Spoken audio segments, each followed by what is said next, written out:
we're back. It's all done. So let's start with the lid, which got a little wonky last night. It overflowed and I didn't know it. I didn't catch it in time, but it's easy. I have good fabric scissors that are very sharp for this reason. So that's how I clean up my edges. And it's not cured all the way yet, so it makes it easy to get off. But yeah, that was my bad. It wasn't level and it overflowed on one end pretty bad, even on my table. Anyway, that's our lid, and I'll show you quick. I decided I'm going to go with white because my chrome pins had decided to get up and walk away. These are the acrylic pins that I got. I just got these off of Amazon. I'll link it for you guys. It's 24 different colors. Comes in all kind of colors. And I got it really for the white because when I pour anything white, sometimes the powder will show up. So I can use this in color over that to cover that little piece up instead of having to worry about that. But this is how this works to accent the engraved part. And I'm gonna use, I'll just use this side. And when you start doing this, make sure you have baby wipes, and I'll show you why in just a second. Oops, I missed, right? Baby wipe, gone. You don't see it. So it's like a insurance policy, gives you some peace of mind, right? So all I'm doing, I'm taking the thin tip. This has two sides. It has a thicker one and one that will let you, it has a fine tip at the end to let you really get down in these crevices. And if you go outside them, it's okay. Because I'm just going to take my wipe and I'm just going to wipe over, and it should stay inside the engraved area. And I'll go back and I'll do it a few times. Let this dry and I'll go back over it and do it again. All right. The cover is not really why y'all are watching this, is it? But that's the cover. We'll set that aside. And here's the other end of that. So, you saw how that worked. Go in the 20 there. I'm just gonna swipe over. That didn't work so well. It works better on dice. All right, so put this up. Let's pull our dice out. All right. Here is the first one.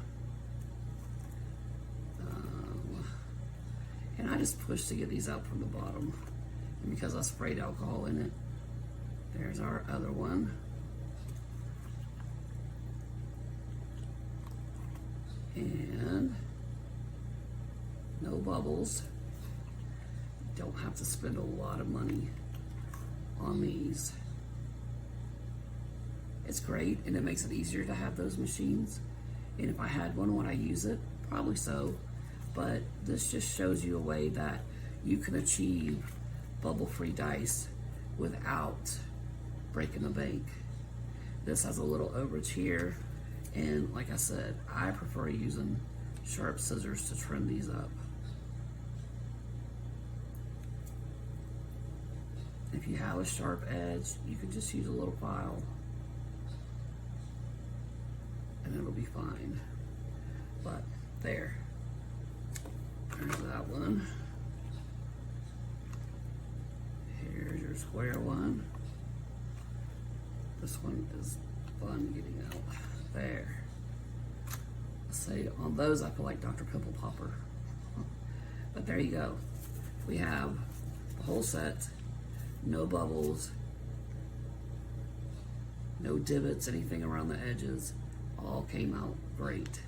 So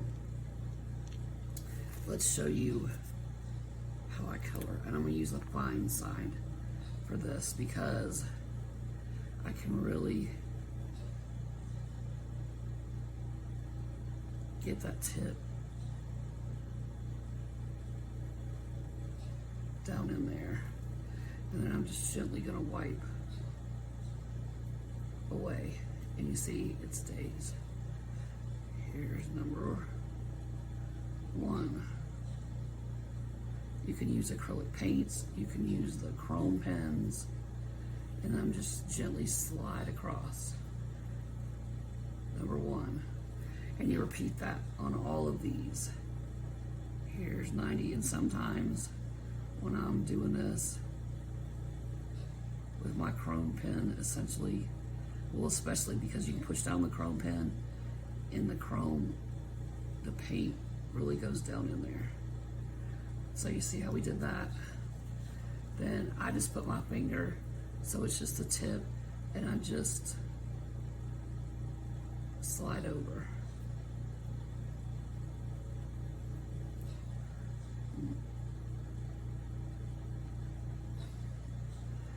That is the line.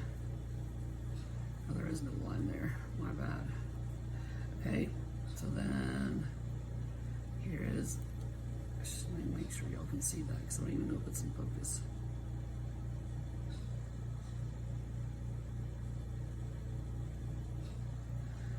All right, again. Ta-da. So that's how you do these. You continue, you do each side. I do not go back and coat these because they're at a very weird angle. And you don't want to dome it so it rolls uneven. You want them to still operate correctly. So I do not put anything on this. If you wanted to seal this in, the only thing I would suggest is like what I use in my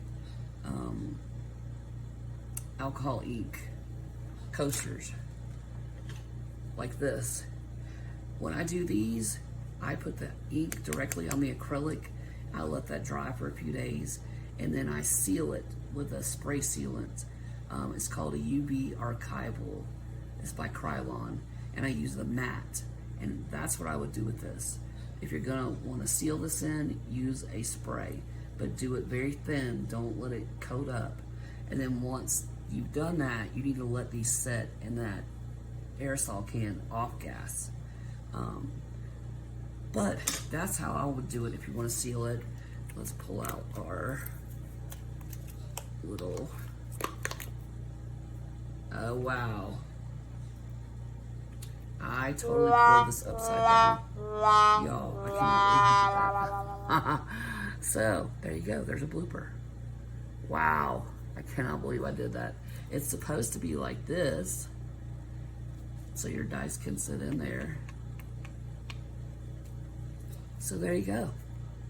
We're not all perfect. We all make mistakes. And look at that. The overage on this just peeled right off. So if anything, it showed you how it can peel off. I can't believe I did that. That's hilarious. So there you go. My first blooper. Ta-da!